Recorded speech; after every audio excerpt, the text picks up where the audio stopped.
Welcome everyone to today's webinar, Creating and Succeeding in Musculoskeletal Value-Based Care Models. On behalf of Becker's Healthcare, thank you for joining us today. Before we begin, I'm going to walk through a few quick housekeeping instructions. We'll begin today's webinar with a presentation and have time at the end of the hour for a question and answer session. You can submit any questions you have throughout the webinar by typing them into the Q&A box you see on your screen. Today's session is being recorded and will be available after the event.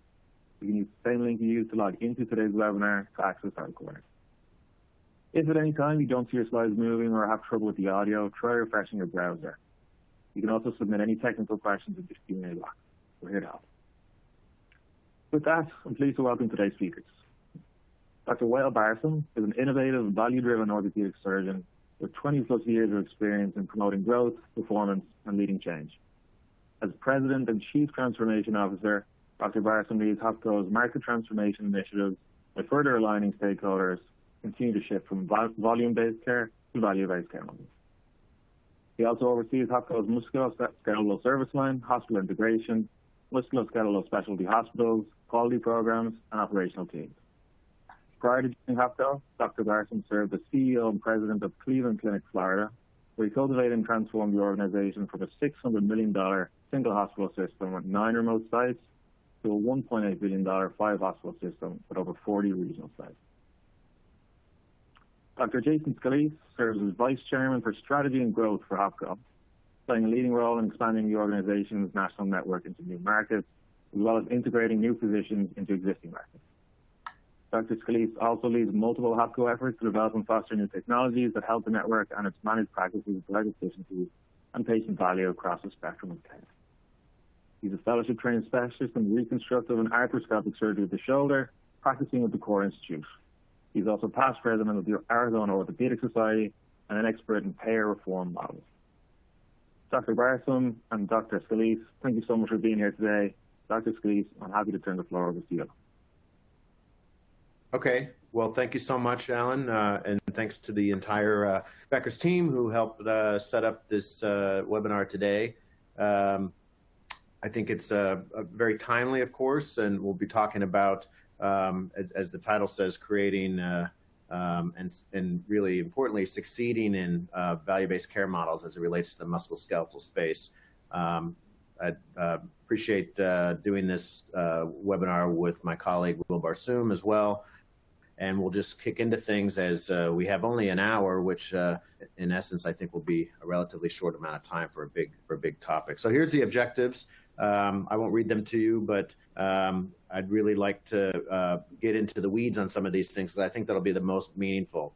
As Alan said, I'm an orthopedic surgeon and spend a lot of my time working on helping to build and implement and manage these value-based care initiatives all the way through full population health programs for the musculoskeletal space.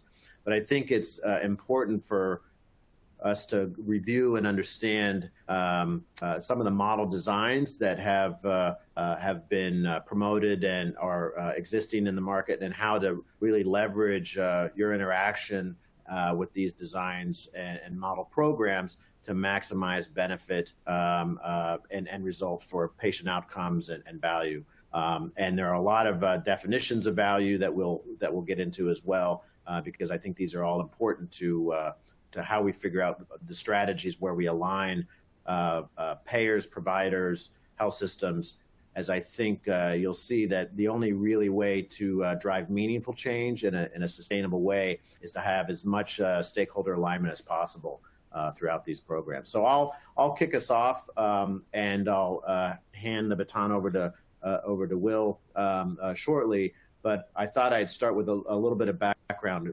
The audience here that we have today is a pretty sophisticated audience, so I think some of this is not new or different to you, but it's still pretty impressive, perhaps in a somewhat depressing way, that if you think about the landscape that we have now, fully 20% of our GDP, a full $4 trillion being spent on healthcare, and if you look at the slope of that curve, it's really accelerating in many ways.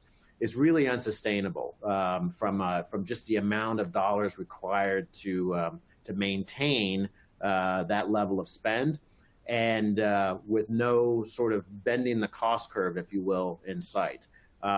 So this is a massive tidal wave, if you will, that is being presented to us in the healthcare space, something that we will have to address in many ways. And I think the value-based care or the population health strategies as it relates to musculoskeletal care are one of the most impactful ways. On the right-hand side, you certainly see that as the percentage of spend on chronic disease, and if you think of chronic disease in the musculoskeletal space, is very, very large. So very much in line and driving this, in many ways, runaway spend. Now, unfortunately, despite how much we spend, if you look at the map on the left, that's the Medicare cost per capita in those states, with the darker states being the most spend.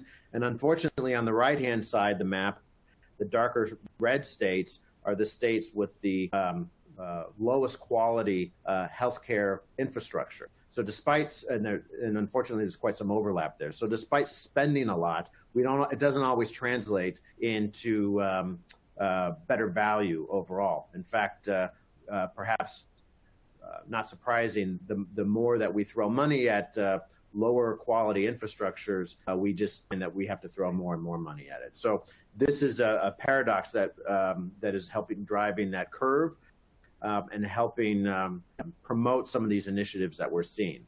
Now, unfortunately, many of the value-based care models that we've seen, especially in musculoskeletal care, have had we've seen that in standard episode bundle payment programs, where if you're not familiar with that term, after the initial period of the program, rebasing of the pricing and of the targets leads to an evaporation, if you will, of the opportunities. This is often found when cost cutting is really the only or the predominant lever that we see these programs are promoting. Sometimes with little consideration of the true quality or value. These programs that have a race to the bottom effect, by definition, tend to be unsustainable and are really found and tied to fee-for-service heavy models, which some of the bundle payment programs that we've seen, which are well-intended, are very much tied to a fee-for-service philosophy, which we'll talk about in a second. And really, payers can only indirectly influence the care or quality of behavior, and so their only lever sometimes ends up being this cost-cutting phenomenon. So I think what we'll see is, with increasing engagement on the value-based care side, we can reduce the reliance on the fee-for-service only models, and you'll have multiple opportunities and multiple avenues of success if we can shift towards a sustainable and appropriate value-based care programs, which we'll talk about.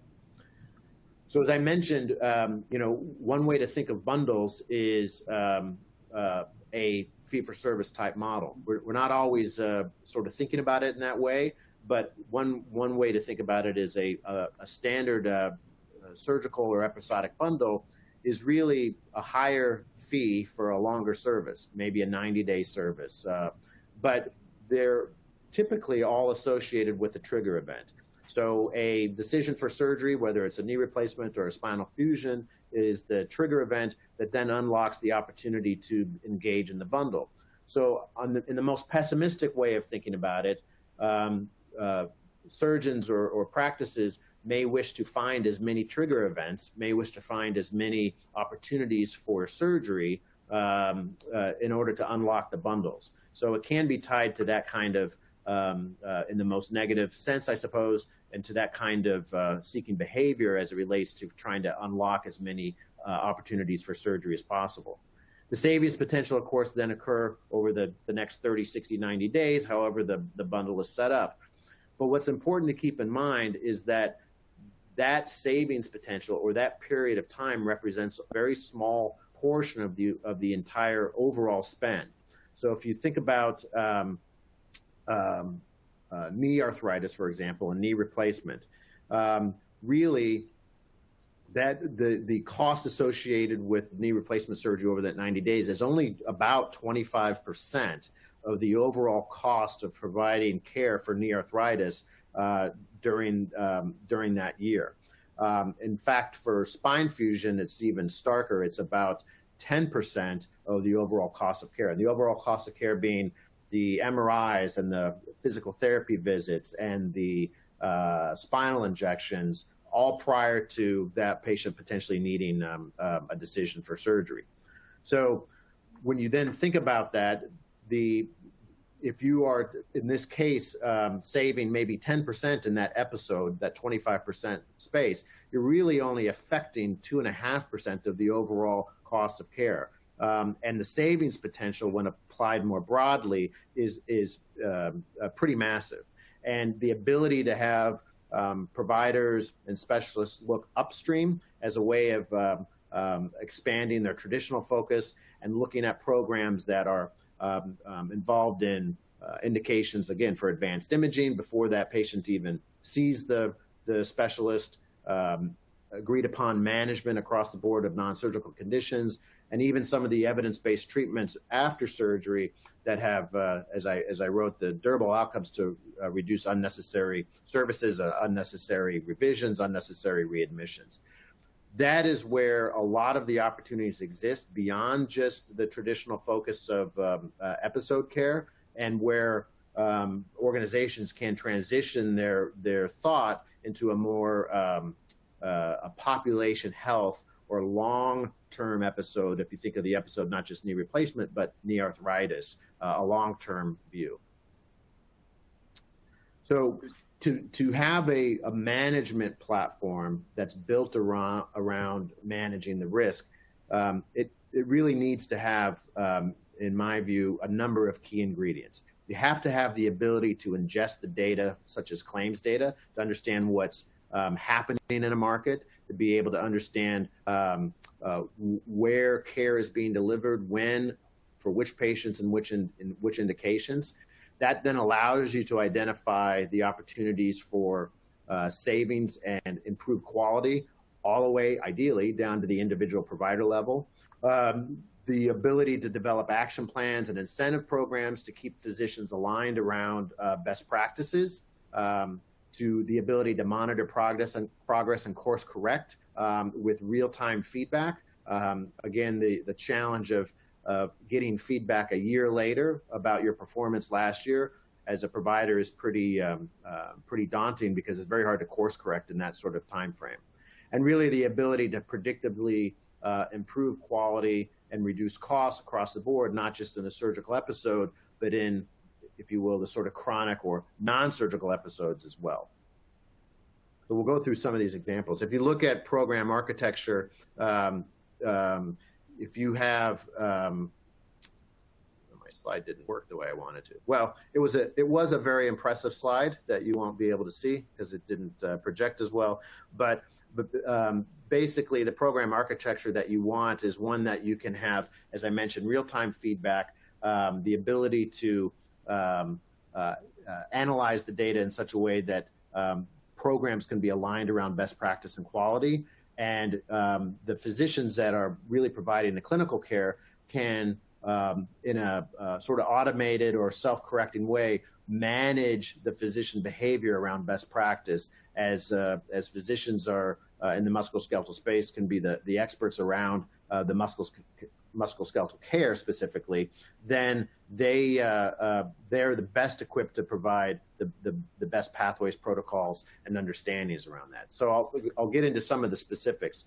One thing that is should be clear that maybe isn't always clear is that if you look at the data and data infrastructure around claims data, for example, it's important to recognize that payer systems engines are built to really adjudicate claims, and not really built, and the algorithms that they have are not really built to ferret out and find where opportunity and value, or find where waste is within systems.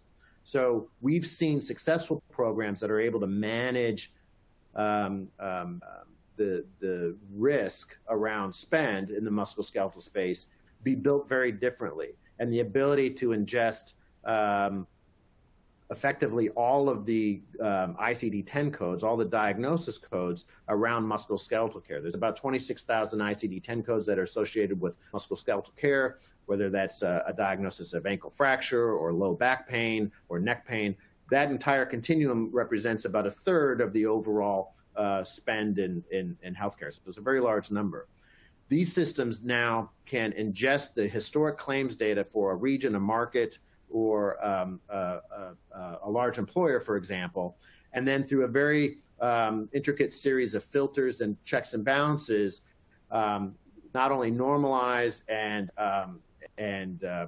risk stratify all of the different opportunities based upon national benchmarks and performance data of how much care is being delivered in a particular region for a particular diagnosis, how much care should be delivered on average. So one example might be looking at utilization of advanced imaging for a diagnosis of low back pain. There are pretty clear protocols and pathways associated with what would be appropriate indications for that. And these systems can now, when built properly, dive down to the individual provider level and determine where appropriate indications are being followed and addressed, and by definition, where opportunities may be. These models and these systems can build trend models that can look at the overall trend on spend. So there's typically an inflationary trend in the musculoskeletal space, rising anywhere from 10 to 20% a year with aging demographics. In other words, what was spent on a population for musculoskeletal care this year for that same population may be a 10 to 20% higher spend next year, just because of the demand on those musculoskeletal services. Being able to then model out reserve models, being able to model out efficiency models. What's blanked out here are individual provider names, and looking across the spectrum, both inpatient, outpatient, ancillary services utilized, and figure out, based on that particular market, where the actual performance is, again, down to the individual provider level. And with that level of fidelity, you can then build, and we've seen these programs built around a savings model and where targets actually can be based upon the clinical performance, the patient outcomes, and the financial performance, if you will, of a particular market. It is then relatively straightforward, although these models can be intricate, but relatively straightforward to be able to then design programs that are still value-based and still rooted in accountability to value, but can be somewhat of a hybrid for the current fee-for-service reimbursement models. So this is a pretty rudimentary example, but in this particular case, in this particular market, after the analysis was done about where the opportunities are, the program, in this case a practice, musculoskeletal practice, worked with a payer to identify 4 or 5 clinical targets or metrics that were surrogates for high quality care. And by achieving these targets, maybe there are BMI cutoffs for elective arthroplasty, or HbA1c cutoffs for elective arthroplasty, or maybe site of service shifting for appropriate outpatient care that could be done in the outpatient setting as opposed to the more expensive inpatient setting. By identifying these targets, as the practice achieves these targets in a month or a quarter or a year, then the fee-for-service reimbursement rate, somewhat like a sliding scale, can go up or go down, because we know that by achieving these targets, it generates a certain amount of savings that can then be passed and shared with the providers doing the work. That can be passed to the providers in the form of higher fee-for-service rates. So despite the fact that this is very much a value-based care program, it can be sort of reflected or translated into a fee-for-service type model, which practices can more readily, I think, engage with, because it's a common language or a common currency that they're used to. In my personal point of view, I think these end up being pretty fair models in the sense that they're tied to performance, and they are tied to performance with a pretty quick turnaround on results. we're aware of multiple practices that do that, but certainly one of the practices that I'm aware of has pretty much transitioned all of their standard fee-for-service models with their largest payers in that region to these types of models, and therefore are all value-based care. Now, there are other areas, as I mentioned, about engaging with value-based care opportunities that are still rooted in maybe a fee-for-service kind of mindset.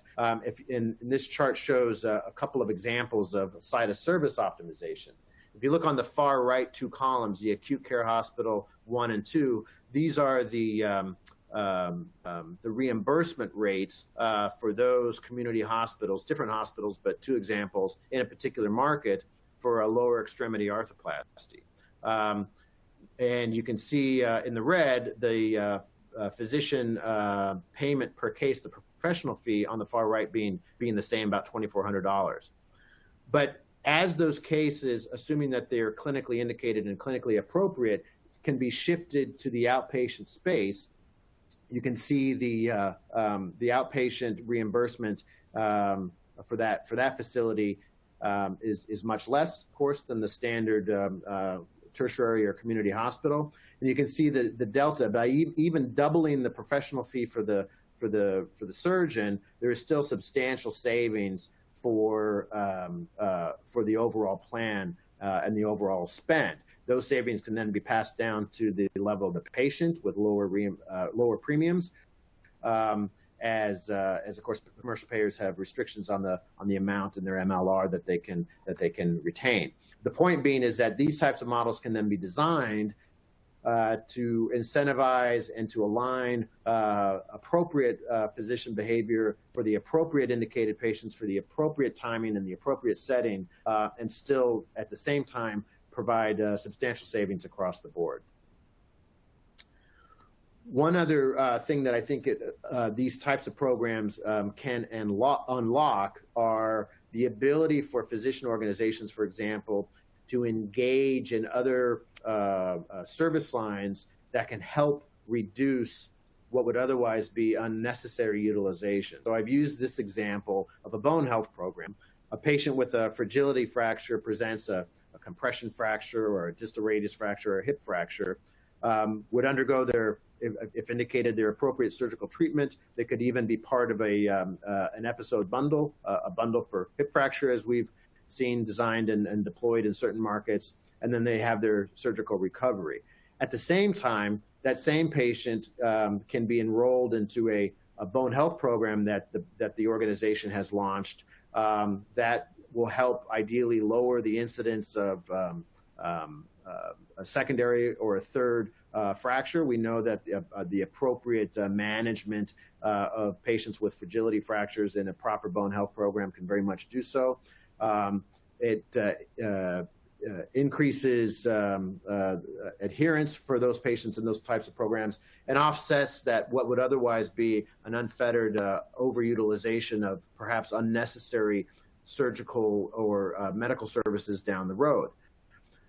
By enrolling the patient in the program, that could be a quality metric the organization works on with that payer organization, and being able to track the appropriate number of patients that qualify for such services being enrolled into that program. So not only is this able to cohabitate with a standard fee-for-service or surgical bundle program, there's also a value-based care line around it to minimize the unnecessary utilization and results in overall population health-facing program to reduce unnecessary or avoidable fractures in that community.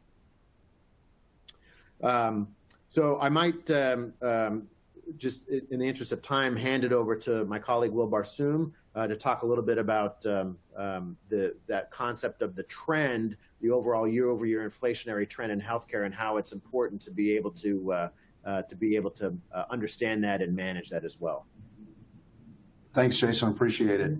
So, when we talk about healthcare inflation, the number that is usually shared around the country is anywhere between 3% and 4% a year, which obviously outpaces most consumer-type inflation indices.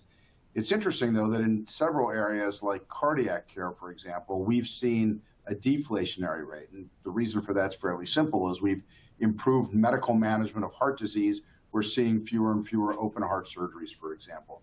Musculoskeletal care, as it turns out, does not fall into that category. In fact, we know that in musculoskeletal care, the rate is going up fairly significantly, anywhere between 10 and 20% a year, depending on where you are in the country. And much of this is increased utilization. For example, this year we'll do about 1 million lower extremity total joint replacements in the United States. We expect that within the next 10 years, that number will double to 2 million total joint replacements in the United States for the lower extremity. And when you think about it, the first joints were done here about 50 years ago. To see that number double in only 10 years gives you a sense of how much we're seeing an increased utilization. So as we start looking at that, we might set a goal, for example, in this case, of taking out 10% of our cost. Now that goal is essentially keeping the trend about flat from year 1 to year 2. Now that may very well be something that we can do, and it may be something that we can't do. Maybe we can only save half of that or have about a 5% savings. But if we look again at that year-over-year trend, we pretty quickly recognize that it isn't just that you've saved 5%. You've really, in this case, saved about 20% because of that trend. So if we expect inflation, the overall true cost of musculoskeletal care in a community to go up 15%, we're able to take out 5% from the prior year's spend. It's about a 20% true savings. And very candidly, the most successful programs in musculoskeletal care can usually take out anywhere between 12 and 15% a year.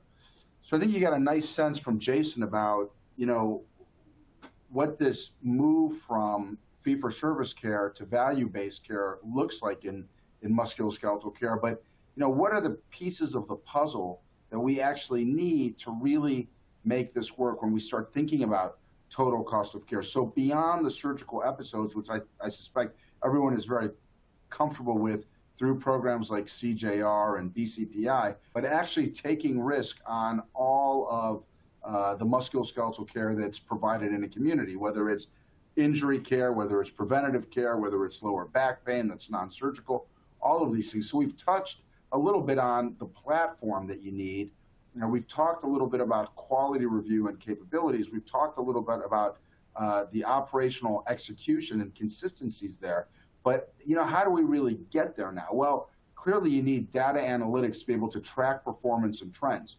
Physicians want to see data, especially when there's money involved with their outcomes. They want to know exactly how they're performing and what is the data that supports that. And then you need a strong medical economics platform that Jason touched on a little bit ago that is able to ingest claims data and simultaneously able to look at quality data and cost data to try to put together what a real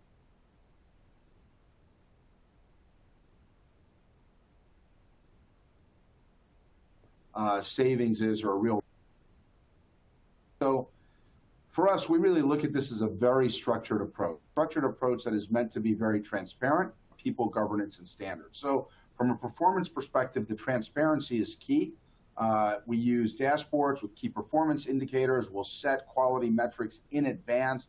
If we are standing, for example, a clinically integrated network or a shared savings plan or a bundled plan, we'll have very clear quality metrics.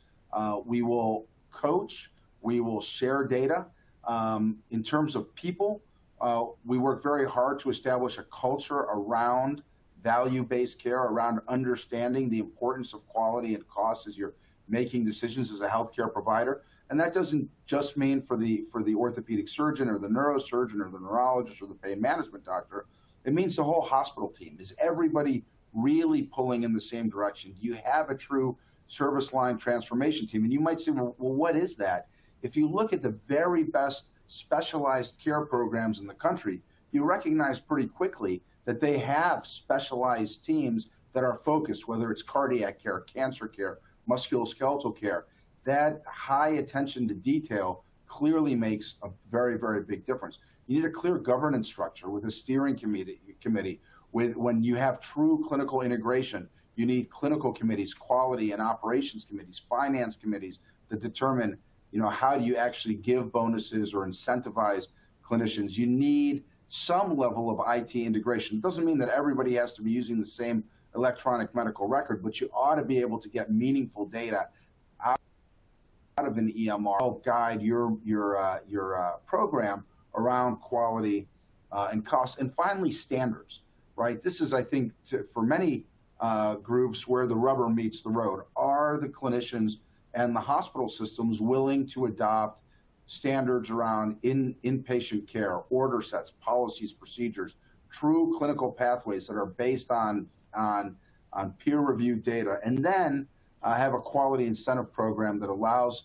clinicians to benefit from that. So these are just kind of some examples around operational excellence with real-time, anytime reporting, where you can look at RVUs work, surgical ratios, complications reporting, looking at how efficient are you around scheduling. So when we talk about value, many times we'll define it as quality of care over cost of care. That's obviously the standard Michael Porter equation. But I think for many of us, we're actually including access to care. So it's quality of care plus access to care divided by cost of care. So understanding how efficient you are with management of your scheduling is clearly very important. Around the medical economic side and the quality outcome side, how much are you spending?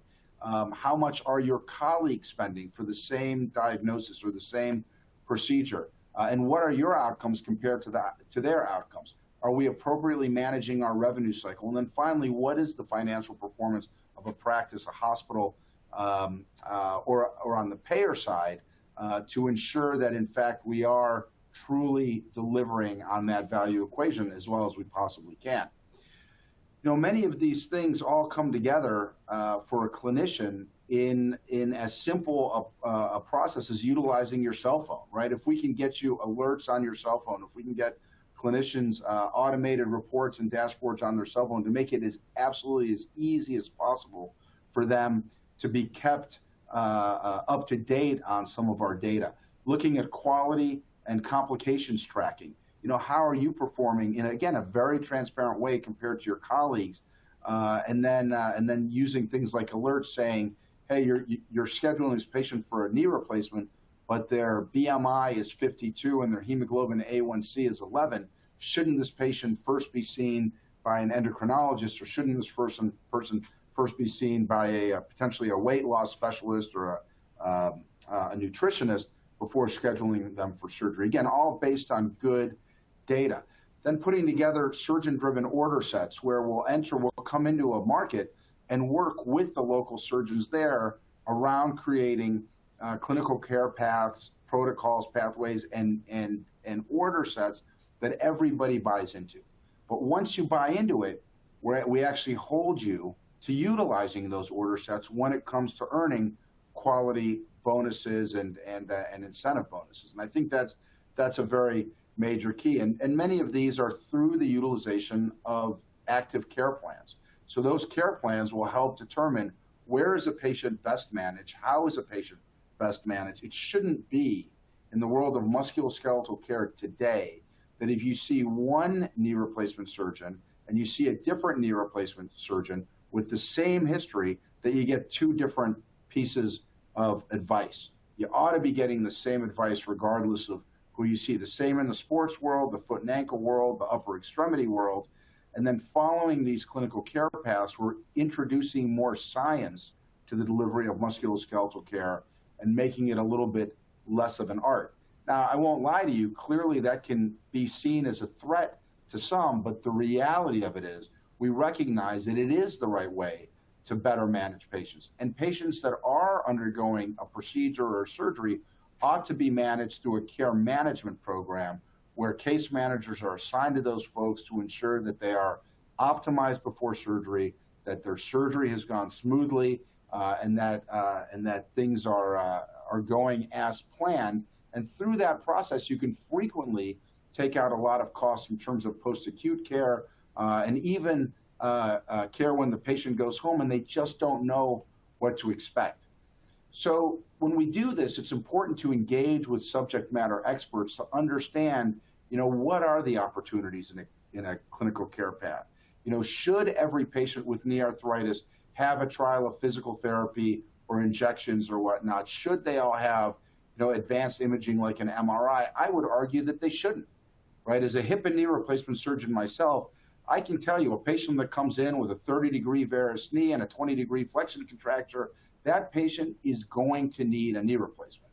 There is not enough physical therapy in the world and not enough steroids that we could possibly safely inject that would make their function so much better that we could move forward without a knee replacement. So in many cases, in fact, I would say in most cases, it's not about withholding care.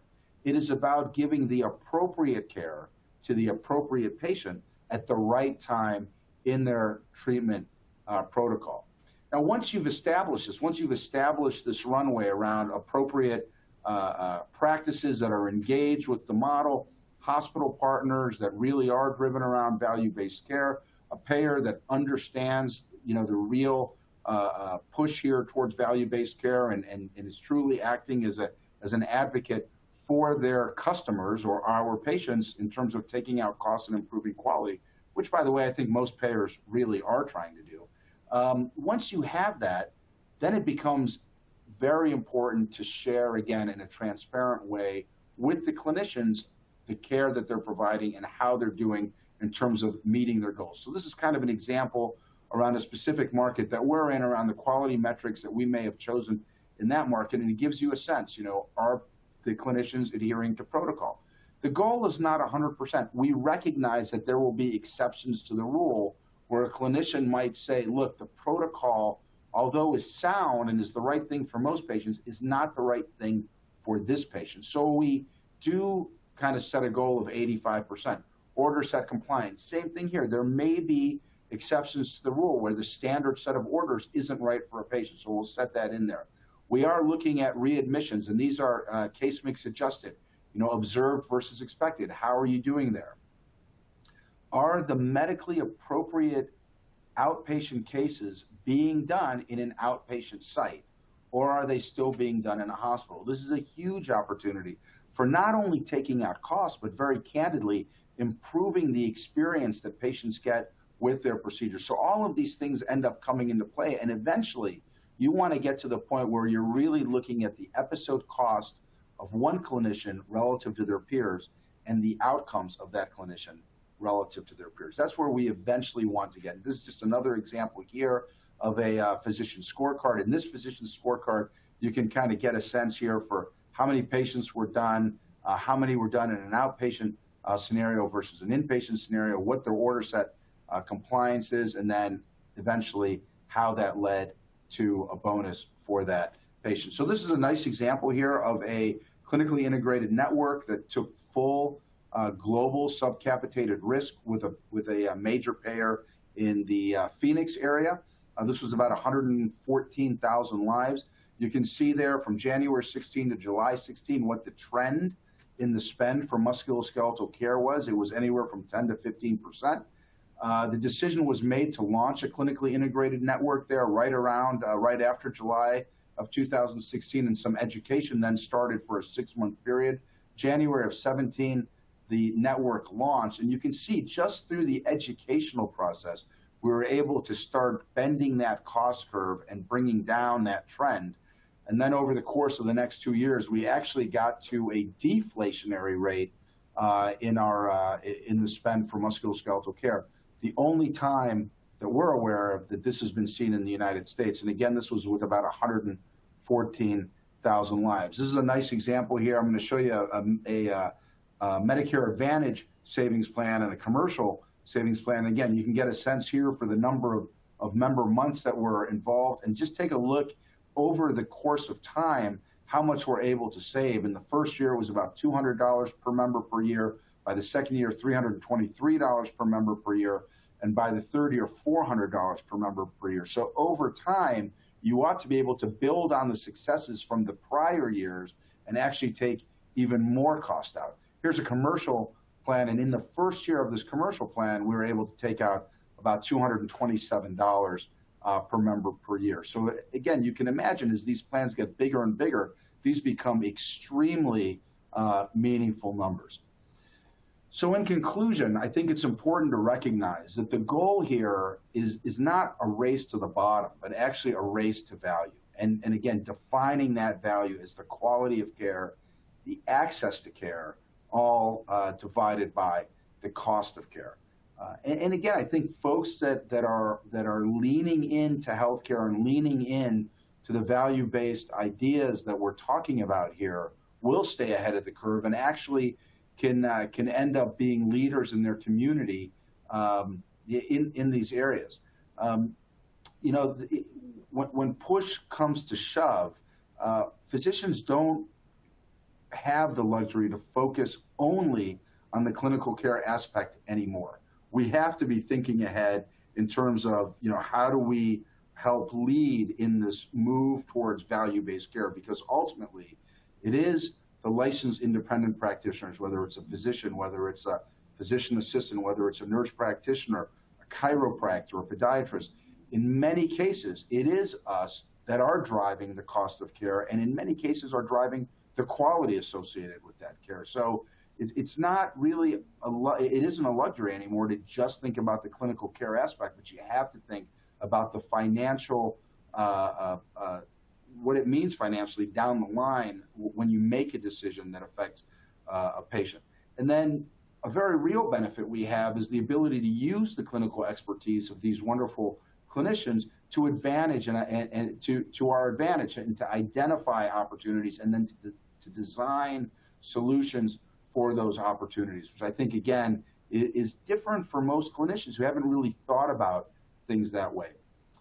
But again, to be successful, you clearly need an analytics platform. You need operational abilities to actually execute on these. These are not easy things to solve on your own, but certainly I think with a strong partner, it can definitely be done. Thank you very much for your time. Thank you. Fantastic. Thank you so much, Dr. Barstow and Dr. Scalise, for a really, really great presentation today.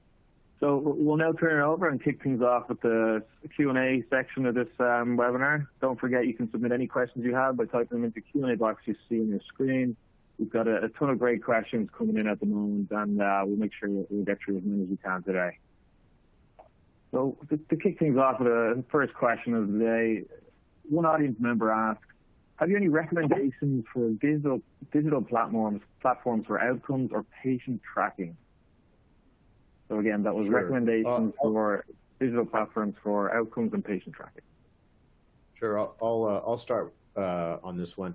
I think that it's an insightful question in the sense that the person asking the question is clearly aware of there's a myriad of different, almost a constant bombardment of different options that are out there, whether it's large enterprise systems or this latest and greatest app or this thing that can tell you what you need to know. I guess in a nutshell, what I would say is every one of the systems that are out there tend to be relatively siloed from everything else. And I don't mean to say that in a sort of negative way, just more of a sort of observational way. That where we have found the greatest utility is that the platforms that have the ability to be effectively vertically integrated and have the ability to coalesce data from practice operations, from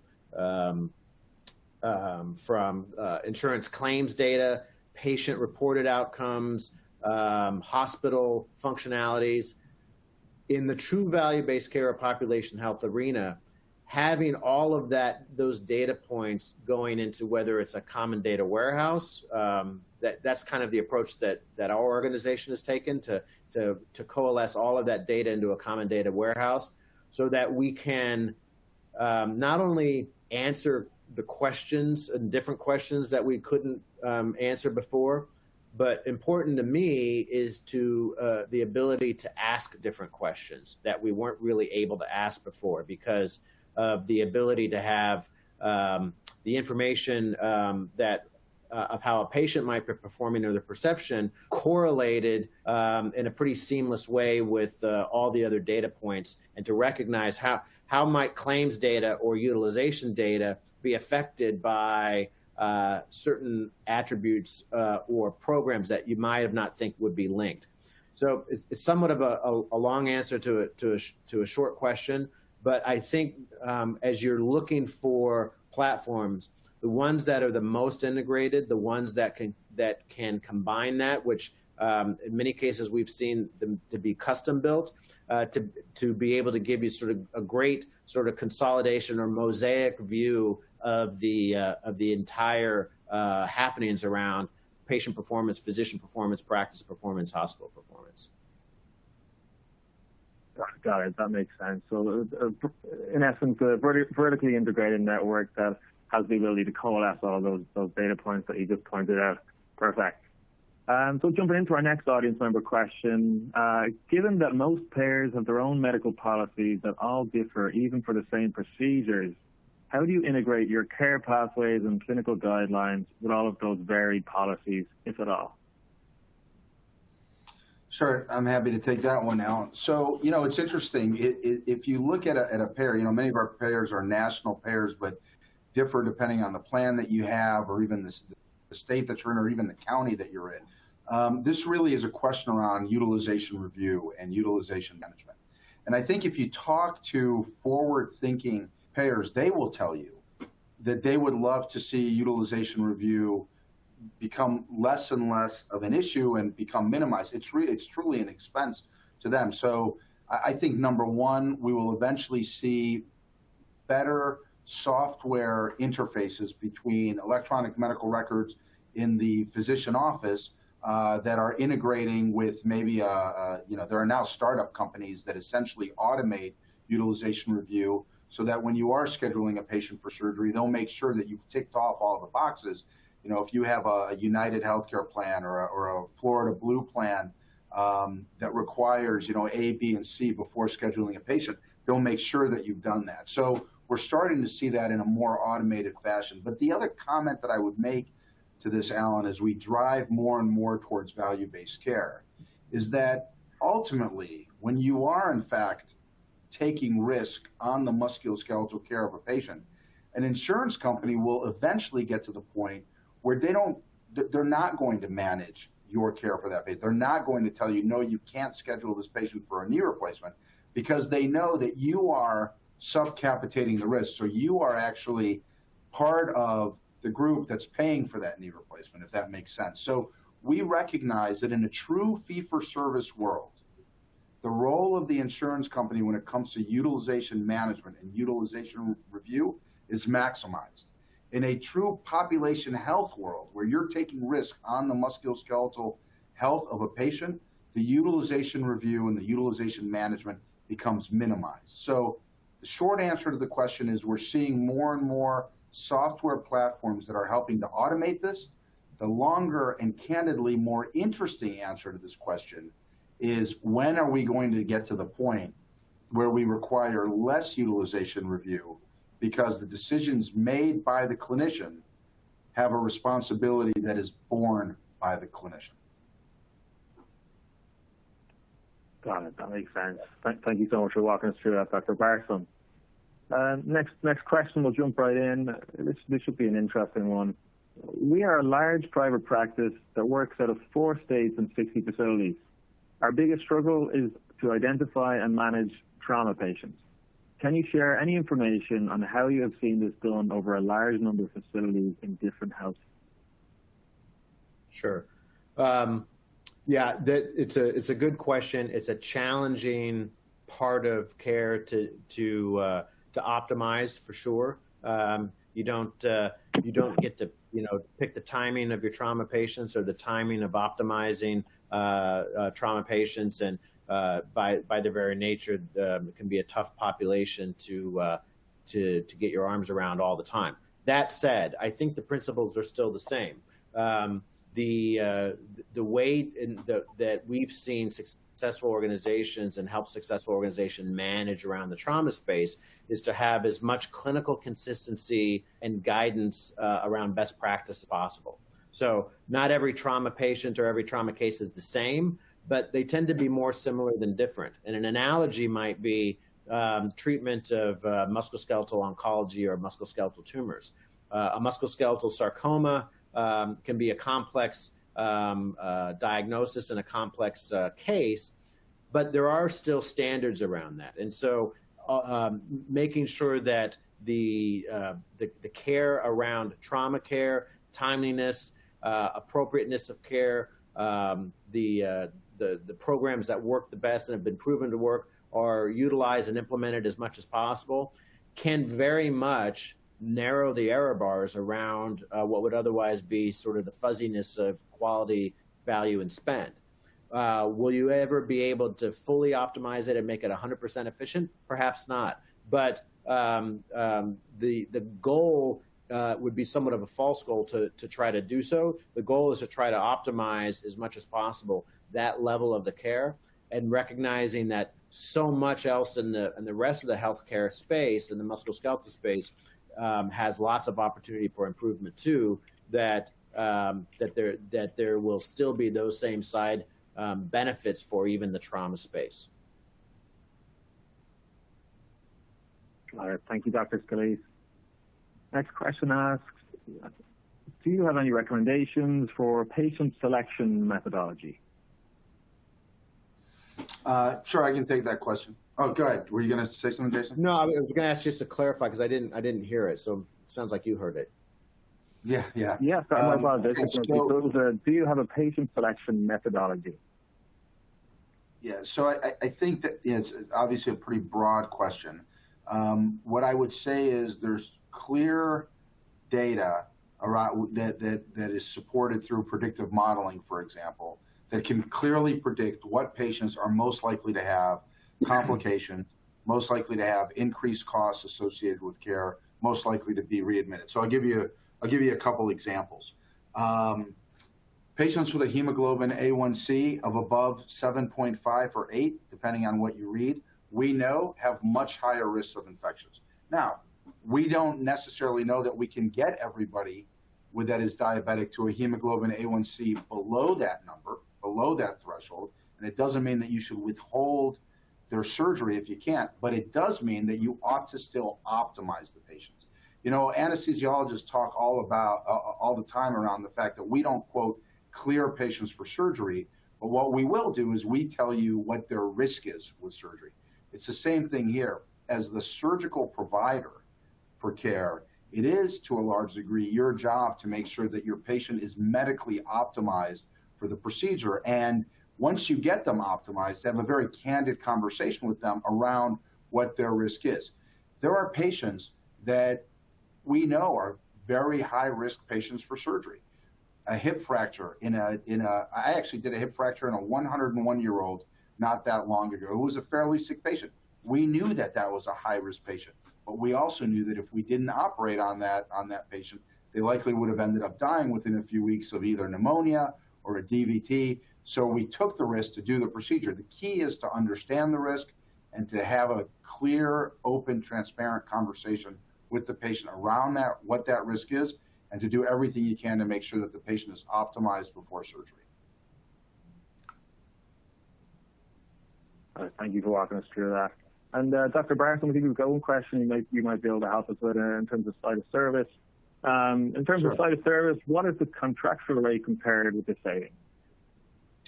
Yeah, so I think what this question is asking, Alan, is, how is contractual rate utilized to help drive site of service? And I want to remind the audience of a time about 20 years ago in the OB world where what ended up happening was C-sections had really gone up, cesarean sections. And for many, many years, when an obstetrician had done a C-section, the next time a patient would get pregnant, they would automatically default to another cesarean section.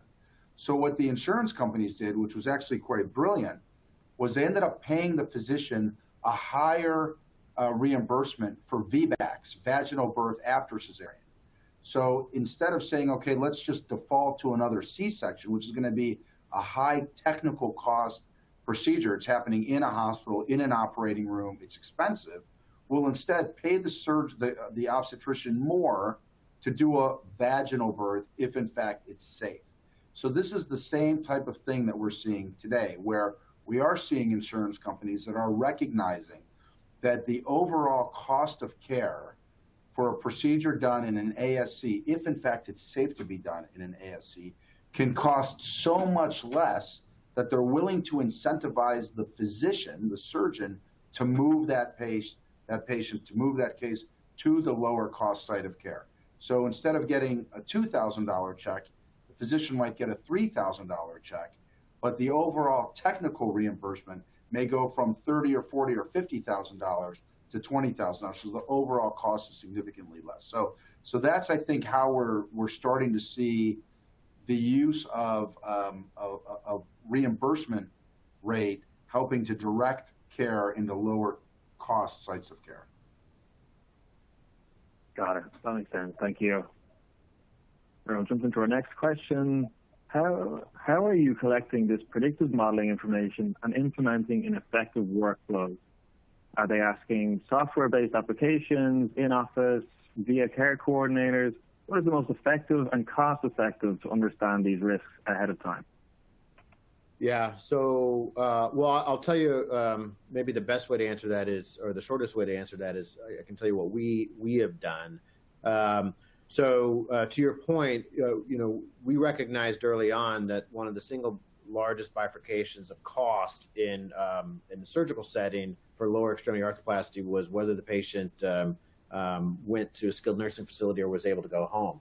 So we collected a lot of data on both patient attributes as well as claims data on lower extremity elective arthroplasty patients. And this is where having those clinical standards and pathways and protocols is doubly helpful, because the data that you're collecting is so much cleaner, because the physicians in the organization and the practices are following consistent pathways and protocols.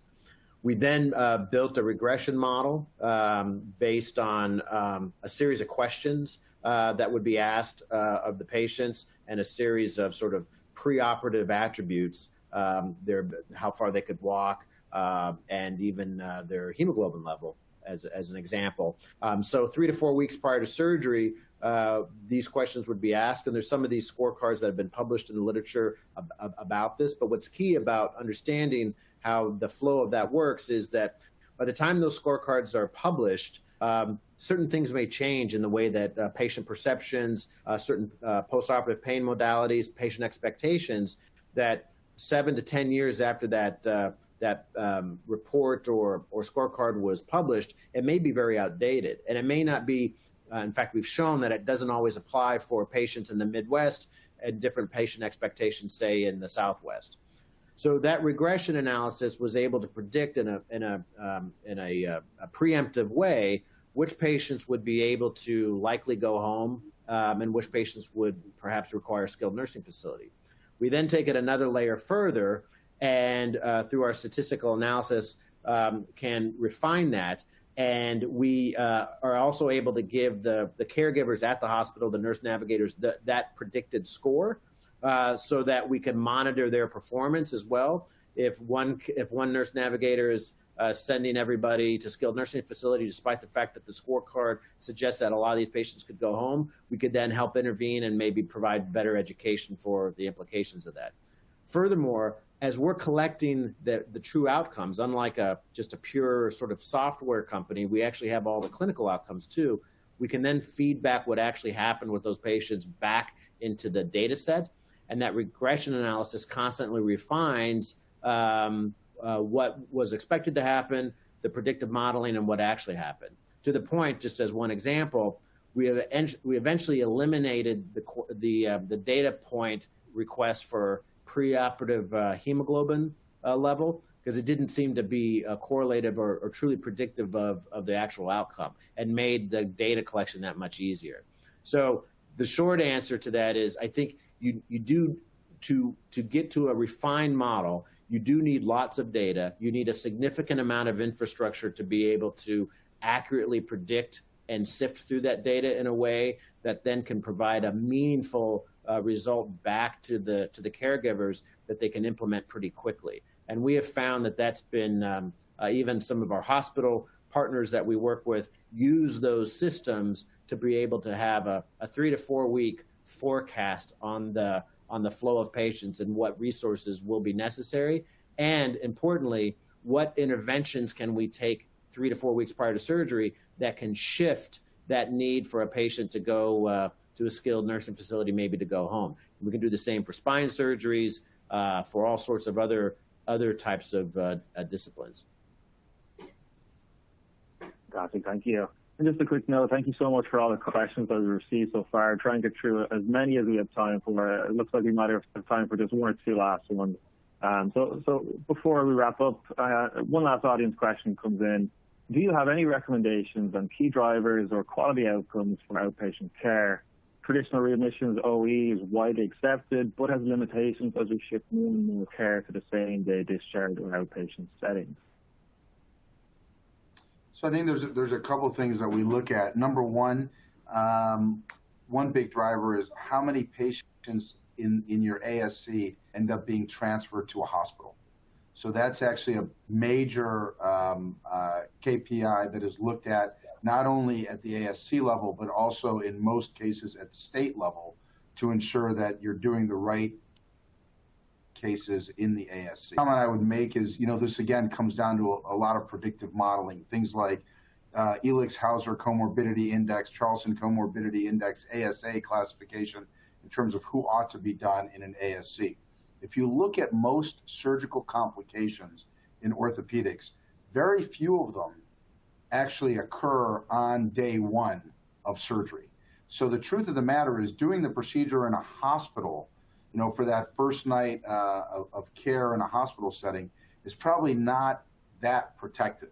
Most patients that have a complication, the complication either occurs during surgery or anywhere between days 3 and 5, and then after week 2, usually between weeks 2 and 3. That's where you see DVTs, pulmonary embolisms, infections. That's generally when those things will appear. So that first night of staying in an outpatient, that first night staying at home versus staying in a hospital is probably not terribly protective unless the patient is truly super high risk, has renal failure, has cirrhosis, maybe has a history of cancer or cardiac disease. So again, I think that the big things that you want to look at are the predictive factors that can determine whether or not it's safe for a patient to have their surgery done in the outpatient setting. And then if you find out later that it probably wasn't, that is a KPI that will be very carefully looked at in most cases by the state to ensure that you're using the right indications for your ASC. Fantastic. Dr. Barstow and Dr. Scalise, I'd just like to thank you again for that fantastic presentation today, and also getting to that, sharing your insight on all those questions that came through. On behalf of Becker's Healthcare, I'd also like to thank HopCo for sponsoring today's webinar. Please, to learn more about the content presented today, check out the resources section on the webinar console and fill out the post-webinar survey. Thank you so much for joining us today. We hope you have a wonderful afternoon. Thanks, everyone. Thank you, Alan.